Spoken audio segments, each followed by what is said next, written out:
आज का हमारा टॉपिक है वेन डायग्राम। चलें सबसे पहले टेक्स्ट बुक से सीखते हैं। 1.3 वेन डायग्राम। वेन डायग्राम सेटों को जाहिर करने के लिए एक सादा बंद शक्ल होती है और ये मुख्तलिफ सेटों के दरमियानी ताल्लुक को भी जाहिर करती है। वेन डायग्राम एक बरतानवी मुंतकी और फ़लसफ़ी जॉन वेन ने मुतारिफ करवाया था। वेन डायग्राम की इस तरह जॉन वेन ने अज़ खुद इस्तेमाल नहीं की थी। इसको पहली बार एक और मुंतकी लुइस ने अपनी किताब अ सर्वे ऑफ सिंबॉलिक लॉजिक में इस्तेमाल किया था। 1.3.1 वेन डायग्राम्स के ज़रिए सेटों का इजहार। वेन डायग्राम में यूनिवर्सल सेट को बजरिया मुस्ततील और दीगर सेटों को इस मुस्ततील के अंदर सादा बंद अशकाल की मदद से जाहिर किया जाता है। ये इश्काल इन सेटों के बाहमी ताल्लुक को जाहिर करती है। नीचे दी गई अशकाल बिलतरतीब सेट ए जिसका यूनिवर्सल सेट U है, गैर मुश्तरक सेट A और B और मुतराकिब सेट A और B की वेन डायग्राम्स जाहिर करती हैं। वेन डायग्राम के बारे में मज़ीद जानने के लिए चंद वीडियोस देखते हैं।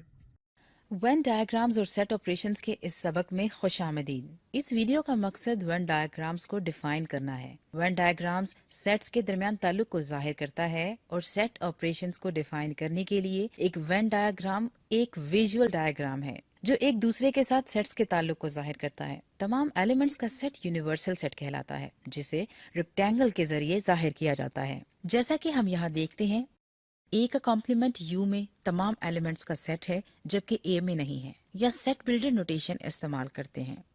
ए का कॉम्प्लीमेंट एक्स एलिमेंट्स का सेट है जैसा कि एक्स यू का एलिमेंट है और एक्स ए का एलिमेंट नहीं है। लिहाजा अगर हम यूनिवर्सल सेट को इंटीजर्स के तौर पर लें जो कि 1, 2, 3, 4 एंड 5 हैं और ए वो सेट है जो कि 1, 2 एंड 3 एलिमेंट्स रखता है, तो फिर ए का कॉम्प्लीमेंट यू में एलिमेंट्स रखता है जो कि ए में मौजूद नहीं होते। लिहाजा एलिमेंट्स 4 और 5 मौजूद होते हैं।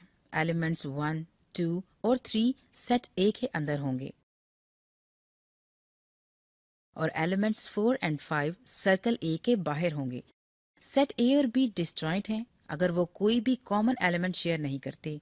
लिहाजा वेन डायग्राम इस्तेमाल करते हुए सेट ए और बी ओवरलैप नहीं होते। लिहाजा यहाँ अगर यूनिवर्सल सेट 1, 2, 3, 4, 5, 6 का सेट रखता हो तो सेट ए में 1, 2, 3 होते हैं।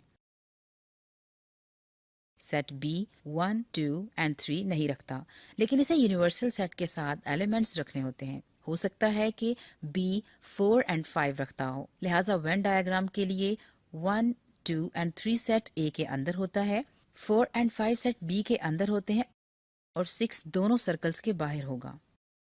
इस डायग्राम में बी ए का एक मुकम्मल सबसेट है। इसका मतलब है कि बी ए का सबसेट है लेकिन बी ए के बराबर नहीं होता। सिंबल्स का इस्तेमाल किया जाता है जैसे कि पिछली वीडियो में डिस्कस किया गया था। हम कह सकते हैं कि बी ए का सबसेट है और बी ए के बराबर नहीं होता, इसीलिए बी ए का मुकम्मल सेट है। इस सिंबल को इस्तेमाल करने के अलावा मुकम्मल सबसेट के लिए बाज़ औक़ात आप इस सिंबल को यहाँ इस्तेमाल कर सकते हैं। लिहाजा यूनिवर्सल सेट 1, 2, 3, 4, 5 एंड 6 एलिमेंट्स रखता है। चलिए कहते हैं सेट ए 1, 2, 3 एंड 4 रखता है। सेट बी को सेट ए में कुछ एलिमेंट्स रखने चाहिए लेकिन उनमें से सब नहीं, क्योंकि वो बराबर नहीं होते। लिहाजा हो सकता है कि सेट बी 1 और 2 रखता हो।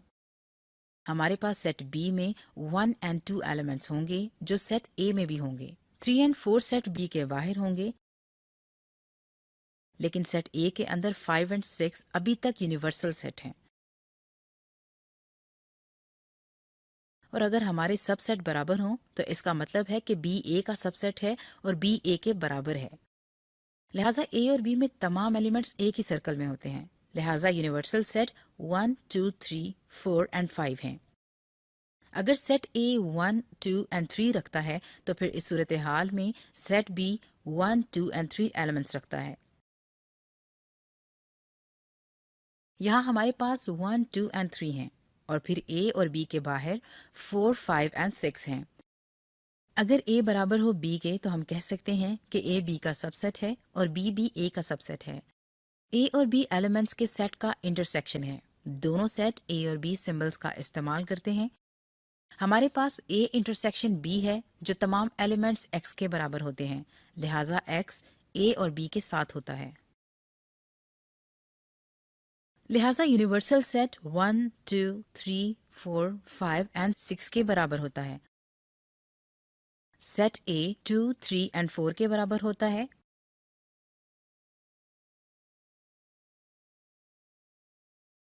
और सेट बी 3, 4, 5 के बराबर होता है। हम देख सकते हैं कि सेट्स ए 3 और 4 के एलिमेंट्स रखते हैं जो इस रीजन में होंगे, लिहाजा 3 और 4 यहाँ इस रीजन में होंगे। और सेट ए एलिमेंट 2 भी रखता है, लिहाजा यहाँ 2 होगा। और फिर सेट बी में 5 एलिमेंट्स होते हैं जो यहाँ 5 होगा, जो 1 और 6 एलिमेंट्स को यूनिवर्सल सेट में छोड़ देगा। लिहाजा ए और बी का इंटरसेक्शन 3 एंड 4 एलिमेंट्स रखता है।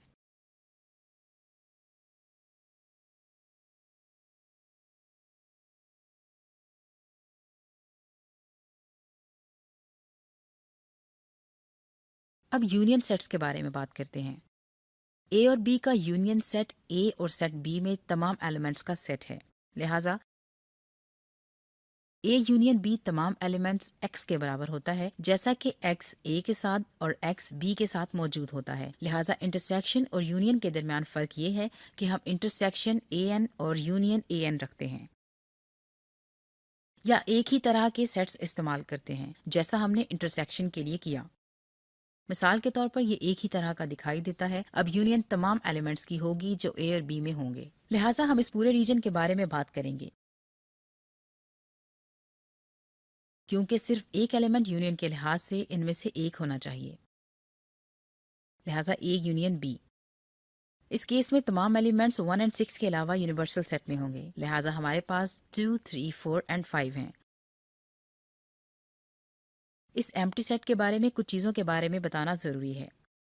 कोई सेट ए सेट एम्प्टी सेट के साथ इंटरसेक्ट किया जाता है, वो बराबर होगा एम्प्टी सेट और यूनियन सेट ए के, और एम्प्टी सेट हमेशा सेट ए होता है। मेरे ख्याल में हम पार्ट 1 को यहाँ ख़त्म करेंगे और पार्ट 2 में कुछ इजाफी मिसालों की तरफ देखेंगे।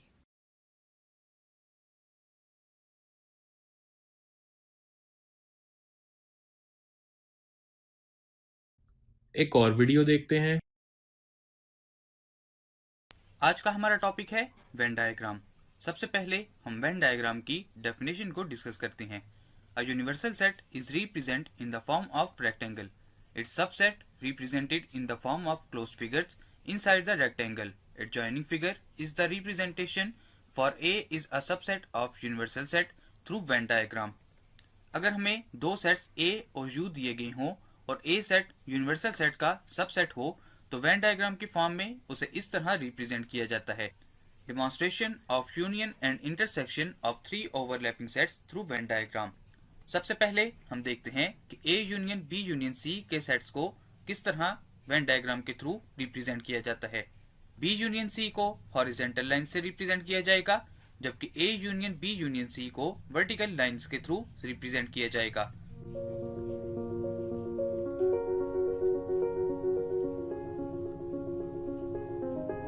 ये representation A intersection B union C को रिप्रेजेंट करती है।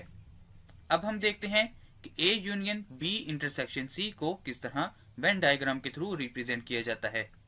बी इंटरसेक्शन सी को हॉरिजॉन्टल लाइन के थ्रू रिप्रेजेंट किया जाएगा, जबकि A union B intersection C को वर्टिकल लाइंस के थ्रू रिप्रेजेंट किया जाएगा।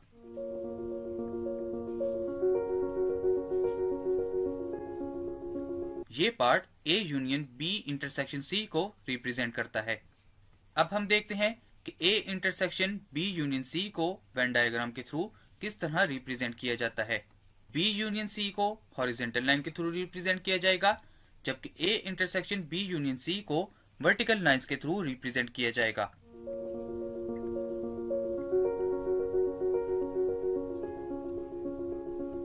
Colour part A intersection B union C को रिप्रेजेंट करता है। अब हम देखते हैं कि A intersection B intersection C को वेन डायग्राम के थ्रू किस तरह रिप्रेजेंट किया जाता है। बी इंटरसेक्शन सी को हॉरिजॉन्टल लाइन के थ्रू रिप्रेजेंट किया जाएगा, जबकि A intersection B intersection C को वर्टिकल लाइंस के थ्रू रिप्रेजेंट किया जाएगा।